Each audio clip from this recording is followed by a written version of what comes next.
What's up, guys? Another episode of Site Visit. So this is a new project for you guys, not a new project for us. I'm with Tim, our site super.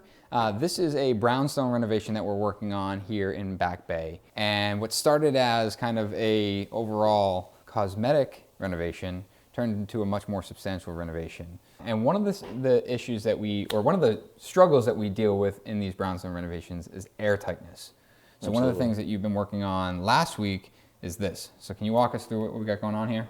So this is a Pressico product. I think they refer to it as a Cat 5. It's basically like a rubber membrane. This was rolled on, correct? Rolled on.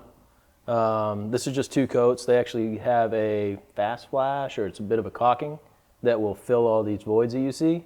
But this was just to kind of see how the product worked on the brick and decide if we wanted to use it on the project or not. But it went pretty well. And so this is just a mock-up. We're not really using it on the fireplace here, but Nope. We are using it on the exterior walls. So we have the rear elevation as well as the front elevation. And you can see some of the efflorescence coming through. We have moisture coming through, but we also have, now it's all over my hand, we also have air escaping through these. And we, while this isn't necessarily a passive retrofit or a high energy retrofit, we want to take best practice in making sure, like, hey, while we have the opportunity, let's figure out how to tighten that wall up. So you've removed the framing. Why is that?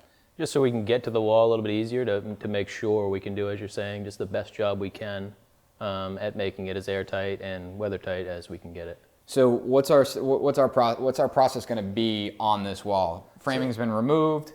Like you said, with the effervescence, we're going to scrape everything off the best we can, and then it actually gets like pump sprayed with the water, and then we'll just start applying, and whatever's left will be filled with the fast flash. And then we'll do the same thing around the windows. These windows are actually going to be replaced, so we'll frame our new openings and we'll detail the caulking around that window. Absolutely. But why are you spraying the wall? Why aren't we spraying the wall? Oh, so I guess it's just the way it adheres. Get a nice tenacious bond. Tenacious bond. Tenacious bond. That's what Tom said, right? Yeah, that's how it's written. Yeah. So beyond that, that's a critical detail. It's something kind of above and beyond in the design. Yep. We'll submit that for kind of record. Just hey guys, we're going to be improving that wall. It's kind of standard practice for us. The majority of your scope is downstairs, but before we get downstairs, we are standing on some new plywood here that is flushed out with existing subfloor. So to give you guys a quick layout, we are standing in living room. We have a kitchen that we're going to be working with materia on. We have that hole right there, which is a U-shaped staircase. And then we have an office up front. And this is a bi-level unit. So we're on the upper level, and then we have a lower level as well. So this plywood here has been installed. You guys have been working on this basically to flush out with the existing floor. Walk me through what we got going on. And I think there's a great detail over there. You can actually see how you guys achieved this. Yeah, for some reason there was a step kind of where you're standing where there was a difference between the kitchen and the living room. So we wanted to have this all be on the same plane. So this got sistered and furred up with 2x strips to kind of keep things on plane, not necessarily level, just on plane. And like you said, over there is kind of what's left. So that's sort of what the whole floor looked like. And everything is PL'd and screwed with PAMFast. So how did you determine the thickness of this? Because this is basically flushing out to 0. Yep. You can see here, this is getting up to 3/16, 1/4 inch, and I assume that probably over there they're quite high. Yeah, so it's sort of a line technique, I would say, from where your foot is to our high spot over there was kind of our starting point. So similar to how you would do maybe a masonry patio, you'd string a line, figure Absolutely. out your pitch. And like you said, this floor isn't necessarily going to be level. The idea is that it's flat. And we really want it to look like a flat floor when time it's done. And the reality is out here, it's really flat. And say if the center of this building is kind of rotates, you can transition from flat to that other plane in efforts to give you that smooth transition. Yeah, and a nice transition being where the kitchen end we thought was a good spot to kind of zero things out. So this is the simpler of the 2 floors that you're doing. Let's go downstairs and see what you guys are doing down there. So now we're on the lower level, and looks like we're standing on we are standing on all new framing. This is all LVL stock. We're filled with Rockwool between the cavities. What is below us right now? So a lot of dirt. There's some old brickwork, things like that, and some really old joists. They weren't necessarily rotted, but they wouldn't have allowed us to make a flat floor with them.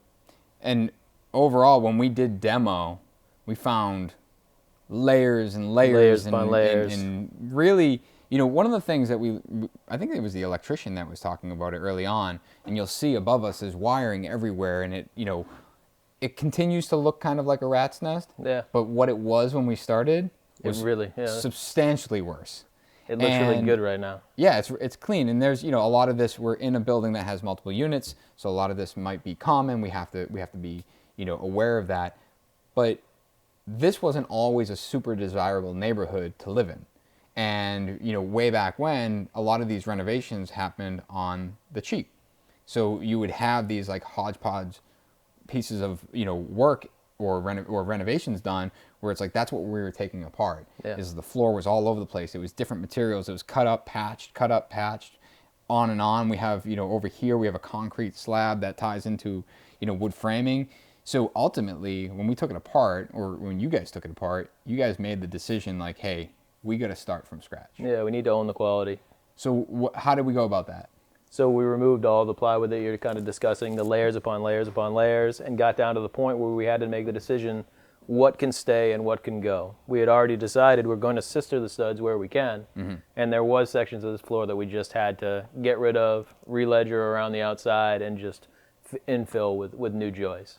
Sure, and just for the people on YouTube, I know he said sister studs, but I know you meant sister joist. I did mean joist. And you know joist. So I do. Don't be picking on Tim here. These ones are joist on the wall over there. So back elevation here, actually something that we're still talking about is potentially renovating that facade. We're going through approval, we're going through design. There's a whole steel structure that may allow us to do that, but right now we're assuming that, hey, we're charging forward with, you know, the interior, which is what we got going on. You said that we've reframed entirely up there and sistered across here, and now we're dealing with probably one of the more complex areas of kind of going over a concrete slab that was added at some point. Yep.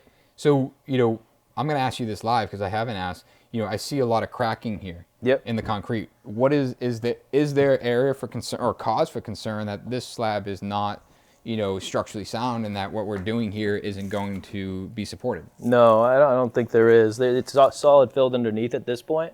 Yep. I think at one point it wasn't.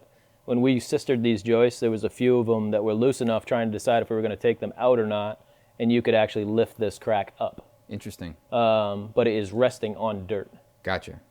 So realistically, when all this is tied together, subfloor glued, screwed, bolted, yep, we're solid. Yeah, I think it's a really solid floor. And so contrary to upstairs, this floor is being set level. Yep, level.